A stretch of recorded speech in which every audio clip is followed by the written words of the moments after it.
So we're approaching the end of this conference. It was a long day. I hope you have enjoyed the full day, but what I heard in the breaks when I talked to many of you, it has been as good as usual. And this, as I always say, this is one of my absolute favorite communities to have the privilege to address. This is a very, very enthusiastic, you're a very enthusiastic crowd, and this is where things happen.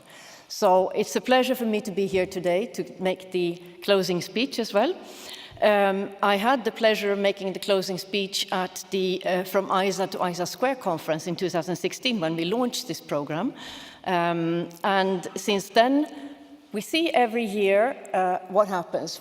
Every year we have the conference, we have our conferences of different kinds. We see the stick in the ground a little bit further, collectively, building on everything that you are doing in your own areas and the coordination and cooperation that we can achieve together. And this is the best proof we can have that we are indeed making a difference with what we're doing. We also heard a lot from the final panel here, very important words on the importance of interoperability. We heard interoperability or die, and also to remember what we do this for. What is the end result? What is it we want to achieve with this? To keep these things in mind all the time.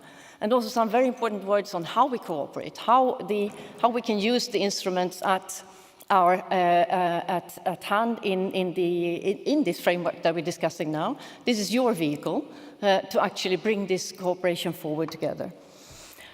We've heard a lot about the concrete results today from different speakers. And you have discussed a lot how to overcome the barriers to legal and organizational interoperability, and also about what future we want for ISA². And I want to thank all the speakers and you participants in the interactions for all the contributions and reflections during the day. This is what actually takes our work forward in the next steps in our day-to-day life. One thing is absolutely clear. To move ahead, to continue to move ahead, we need to continue to cooperate. We need to ensure a common European approach with more cooperation, more co-creation, and more co-responsibility, not less. The European Commission is in a good place to help in terms of the coordination and cooperation.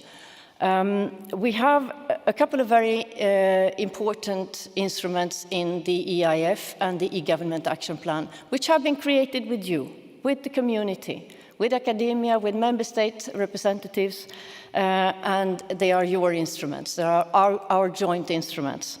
And by following the principles and the recommendations in these documents, and by using the e-Government Action Plan as a hook, the EIF as an enabler, a set of enablers, we can ensure that we can achieve the interoperability that we need for a borderless digital single market.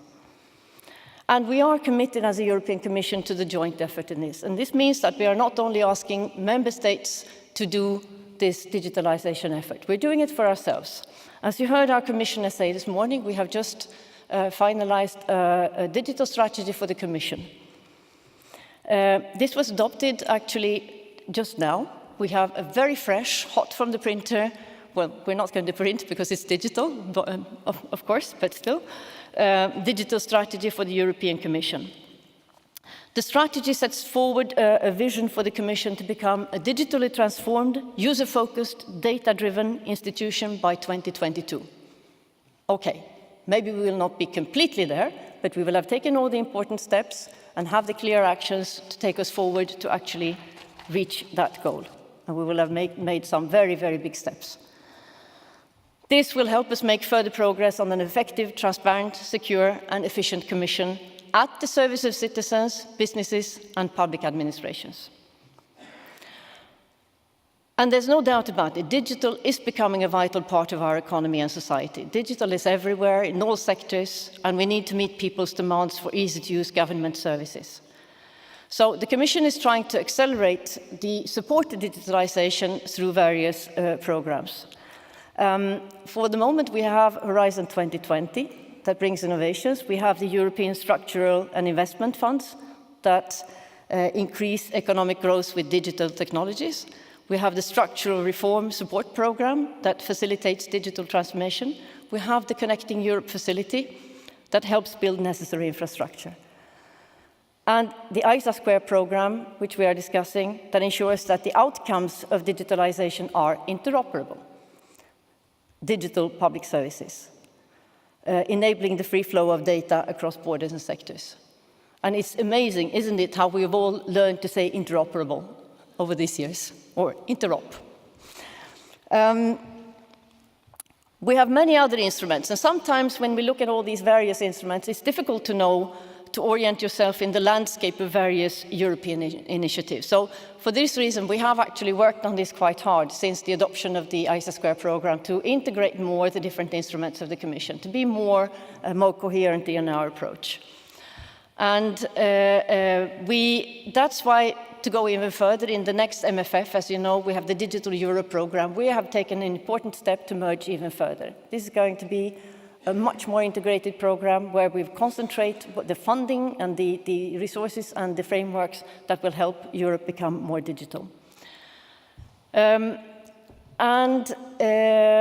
new program also gives us the opportunity to think about what should be the role of interoperability in the future. We can build on the ongoing work of the Commission and the EU Chief Information Officers on the identification of components for example, for a government interoperable platform. How can we increase the enabling capacity to exchange public services across member states? Also, we can expect the further expansion of the currently emerging technologies, as well as the rise of entirely new technologies, because we don't know what's coming, what is out there. We have blockchain, we have artificial intelligence, we have big data that is happening now. But what is the next step? Well, we will only see when they start emerging, and we have to be ready for them. We do have to be ready for them because our citizens are. They are getting used to these things as soon as they come out, and we need to be on board in the public administrations.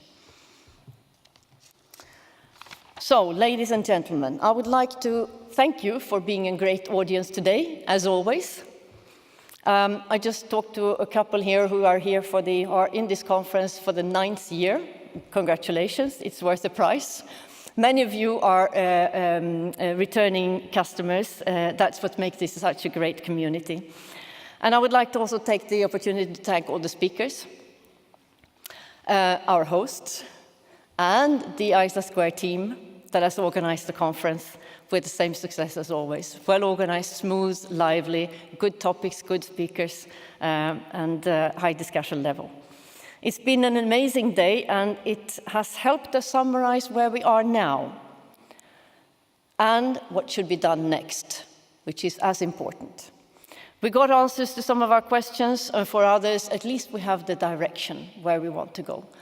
So the most important thing is to take what you have heard today, what you have experienced, what you have exchanged with each other, take it forward, go forth, co-create, and take the next steps on the road to interoperability and to public administration services that are worth the era we live in. Thank you very much, everybody. And I have one last thing to say before I invite you to the networking mingle. Can I do that immediately? Because we have a prize. That is not the sharing and reuse prize. This is a prize to a drawn name from those of you who actually filled in the survey on the evaluation of the, let me look, the survey on the midterm evaluation for ISA². And the prize goes to Pascal Bourgeon from the Ministry for Finance of Belgium. Is Pascal still here?